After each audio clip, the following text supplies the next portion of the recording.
আসসালামু আলাইকুম। এমএসসি একাডেমির পক্ষ থেকে তোমাদের সকলকে জানাচ্ছি স্বাগতম। আমি তাবাসসুম রয়েছি তোমাদের সাথে, জিইউ ট্রিপলি ডিপার্টমেন্ট। আজ আমাদের কেমিস্ট্রি তৃতীয় ক্লাস। চলো আমরা ডিটেলসে পড়া শুরু করি।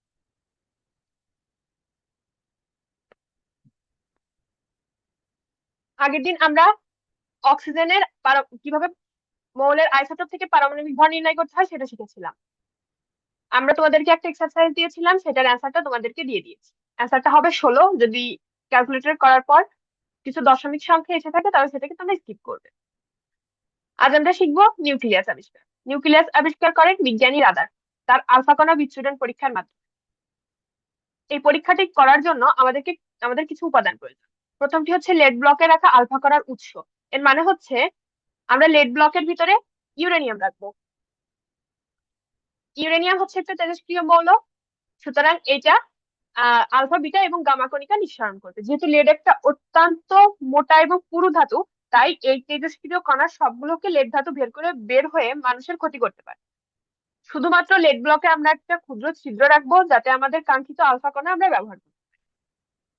2 নাম্বার হচ্ছে একটা পাতলা স্বর্ণের পাত, এবং স্বর্ণের পাতের পুরুত্ব হবে 4 × 10⁻⁴ সেন্টিমিটার। এটা একটা অত্যন্ত গুরুত্বপূর্ণ এমসিকিউ তোমাদের জন্য। 3 নাম্বারটা হচ্ছে জিঙ্ক সালফেটের আবরণযুক্ত পর্দা। এইখানে মনে করো আমরা একটা আলফা কণাকে রেখেছি, এবং এইখানে আমরা আমাদের কাঙ্ক্ষিত স্বর্ণের পাতটা রেখেছি। এই যে এখানে দেখো লেখা আছে পাতলা স্বর্ণের পাত, এটা হচ্ছে আমাদের সেই পাতলা স্বর্ণের পাত।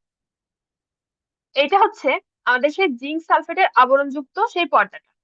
এখন আমরা যখন তোমাদের এই স্বর্ণের পাত আমাদের আলফা কণাকে ছেড়ে দেবো, তখন আলফা কণিকা স্বর্ণের পাতে এসে আঘাত করবে। কিছু সংখ্যক আলফা কণিকা স্বর্ণপাতকে ভেদ করে জিঙ্ক সালফেট, যেহেতু জিঙ্ক সালফেটের পর্দাতে উজ্জ্বল হবে, সেই উজ্জ্বলতা ঠিক কেমন হবে সেটা তোমাদেরকে দেখাবো। দেখো,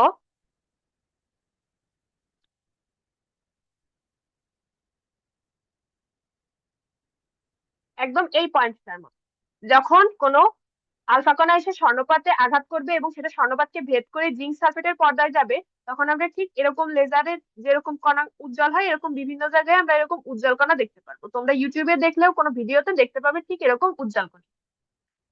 এখন এই ফলাফল থেকে আমরা এই পরীক্ষার ফলাফল থেকে কিভাবে পাবো সেটা তোমাদেরকে বলবো।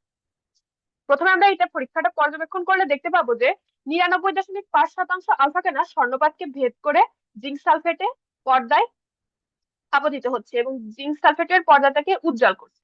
তার মানে পরমাণুর ভিতরে বেশিরভাগ জায়গাটাই ফাঁকা।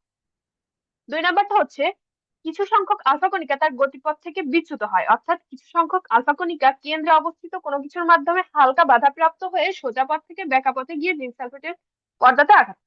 তার মানে পরমাণুর কেন্দ্রে কিছু থাকার একটা সম্ভাবনা প্রকাশ। এবং প্রায় 20,000টির মধ্যে একটি কণিকা 180 ডিগ্রি কোণে ফিরে আসে। তার মানে পরমাণুর কেন্দ্রে যে হালকা কোনো একটা কিছুর অবস্থান রয়েছে যেটা খুবই সূক্ষ্ম, সেটা এখান থেকে প্রমাণিত হয়। এভাবে বিজ্ঞানী রাদারফোর্ড নিউক্লিয়াস আবিষ্কার করে। এখন তোমাদের জন্য কয়েকটি গুরুত্বপূর্ণ বোর্ড কোশ্চেন রয়েছে। প্রথমটি হচ্ছে আমরা কেন আলফা কণিকা বিচ্ছুরণ পরীক্ষায় জিঙ্ক সালফেটের পর্দা ব্যবহার করি, অন্য কোনো পর্দাকে কেন ব্যবহার করি না? এর মূলত 3টা কারণ।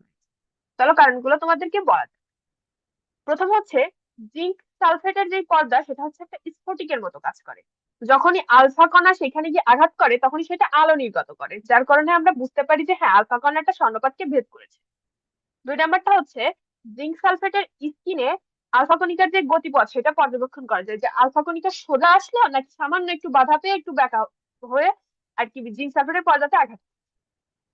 3 নাম্বারটা হচ্ছে আলফা কণিকার বিক্ষিপ্তির পরিমাণ, অর্থাৎ আলফা কণিকা ঠিক কতটুকু কতগুলো আলফা কণিকা পর্দাতে আঘাত করছে, বা কতগুলো আলফা কণিকা অন্যদিকে চলে গেছে, বা কতগুলো আলফা কণিকা পিছনে ফিরে গেছে, এটা নির্ণয় করতে জিঙ্ক সালফেটের পর্দাটা সব থেকে বেশি সহায়ক। এই কারণে আমরা আলফা কণা বিচ্ছুরণ পরীক্ষায় জিঙ্ক সালফেটের পর্দা।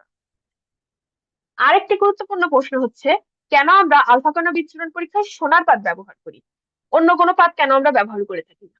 এটারও 2টা কারণ রয়েছে। প্রথমটা হচ্ছে সোনা একটা নিষ্ক্রিয় ধাতু, তাই আলফা কণিকা যেহেতু একটা তেজস্ক্রিয় মৌল থেকে উৎপন্ন হচ্ছে, এর সাথে কোনো প্রকার কোনো বিক্রিয়া করে না।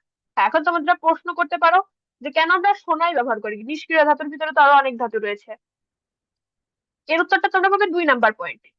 কারণ সোনা হচ্ছে অত্যন্ত নমনীয় একটা ধাতু এবং এর প্রসারণ ক্ষমতা বেশি, তাই এটাকে সহজেই পাতলা করা যায়। আমরা তোমাদের আগেই বলেছি আমরা অনেক পাতলা একটা সোনার পাত ব্যবহার করছি, অন্য কোনো ধাতু যদি আমরা নিতাম সেটাকে আমরা এত বেশি পাতলা করতে পারতাম। এটাই হচ্ছে আমাদের মূলত স্বর্ণপাত ব্যবহারের কারণ। এরপর আমরা জানবো রাদারফোর্ডের পরমাণু মডেল। তোমরা সবাই ক্লাস 9-10 রাদারফোর্ডের পরমাণু মডেল সম্পর্কে অল্প কিছু ধারণা পেয়েছো, তবে এখন আমরা বিস্তারিত জানবো। বিজ্ঞানী রাদারফোর্ড 1911 সালে রাদারফোর্ড তার পরমাণু মডেলটি প্রকাশ করেন। তার পরমাণু মডেলের মূল কথা ছিল মডেলটি হবে অনেকটা সৌরকেন্দ্রিক, অর্থাৎ সূর্যকে কেন্দ্র করে পৃথিবী যেরকম চারিপাশে ঘোরে সেরকম বিভিন্ন কণিকা ভিন্ন ভিন্ন কক্ষপথে ইলেকট্রন গুলো ওই নিউক্লিয়াসকে কেন্দ্র করে ঘুরবে।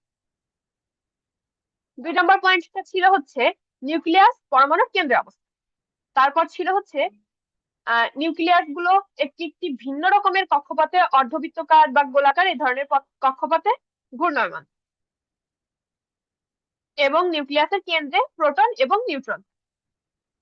এগুলো ছিল হচ্ছে রাদারফোর্ডের পরমাণু মডেলের পরীক্ষার ফলাফল।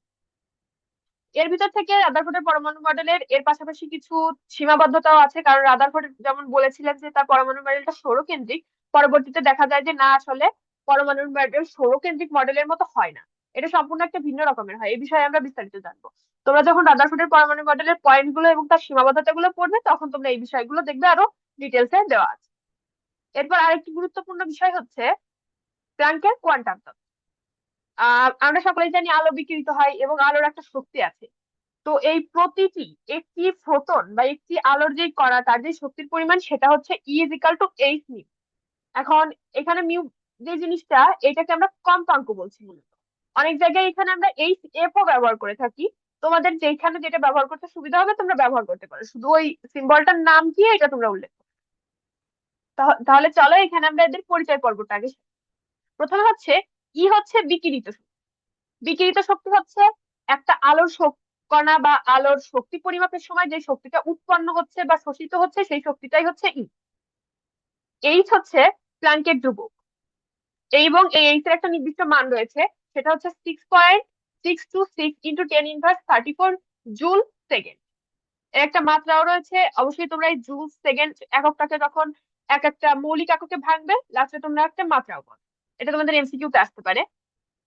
2 নাম্বারটা হচ্ছে এই যে মিউটা আমরা প্রকাশ করছি, এই মিউটা যেটাকে আমরা বলা হয় বিকিরণের ফ্রিকোয়েন্সি, এটাকে তোমরা চাইলে এফ দিয়েও প্রকাশ করতে পারো বা বিভিন্ন জায়গায় এফ দিয়েও থাকতে পারে, তখন তোমাদেরকে এটাকে চিনে নিতে হবে।